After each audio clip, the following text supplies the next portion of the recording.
This morning on today's checklist, millions of Americans serve as caregivers for loved ones, and it can be challenging and expensive, but there are some ways to prepare. Chief Consumer Investigative Correspondent Vicky Nguyen is here to help us prepare. Vicky, good morning. Yes, good morning to you. So many of us have experienced this in some way or another, but just tell us, who exactly are caregivers? What do they look like? Yeah, I'm so glad we're talking about this today because it is National Caregiver Day, and it's a topic we don't talk about enough.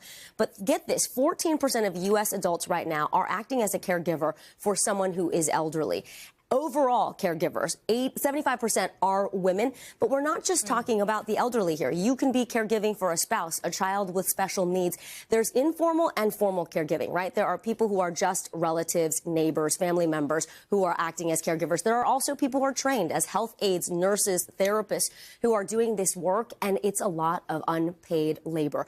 The AARP estimates $600 billion of caregiving services are provided by people in our community every single year. That removes a huge burden from the healthcare system, but it does place a huge burden on families. So I'm glad we're talking about this today. It's one thing to be a caregiver. It's another one to need the help. What is your advice for someone who finds themselves in that position of needing to ask for help and support? Listen, we all will be in that position, and sometimes it's because of age. Sometimes it's something unexpected, an accident or illness, happens to you. So have these conversations early and often. Talk about what your expectations are. Figure out who is in your circle of care that could provide help to you. And it's so important to plan ahead. You don't want to wait for a crisis. You don't want to wait for someone to slip and fall, and then everybody's like, oh gosh, what are we doing here? Yeah. If you have siblings, this is the conversation to have with them, especially if you're in different places geographically, talking through logistics, even just having the conversation. You don't have to come up with a concrete plan today in this moment, but start the ball rolling. If you don't know where to go, AARP has a great checklist. I love a checklist to help you sort of follow through, but also talking to people in real life is really helpful. Sometimes you're on a website and you're like, but I have other questions. Yeah. Go to your local health department. Talk to other caregivers. They've figured out all the shortcuts. You don't have to reinvent the wheel. And then also, it's interesting, artificial intelligence is being used in this space as well. There's a website called ohi.ai that we have for you on the screen. And so if you have an Instacart account, you can link this and really use it as a virtual assistant, meaning tell me how to schedule medications and get refills. These are the meals I want to make for the week. Tell me when I need to fill my cart and make these orders.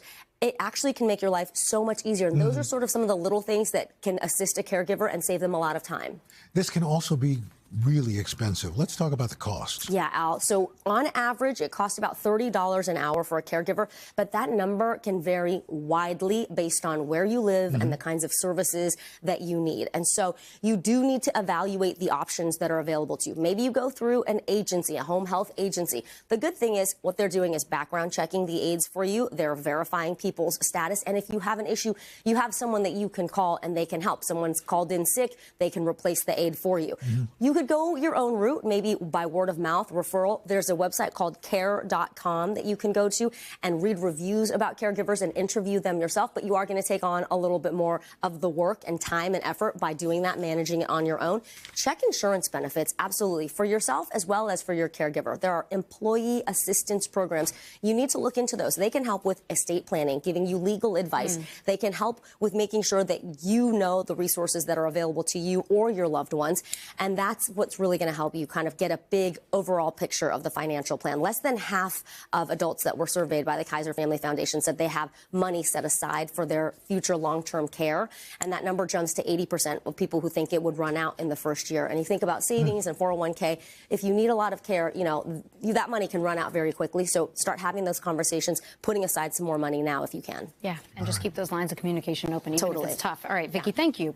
Hey, thanks for watching. And don't forget, you can catch the Today Show every morning on NBC or take Today when you're on the go. Just follow the Today podcast on Apple Podcasts, Spotify, or wherever you listen.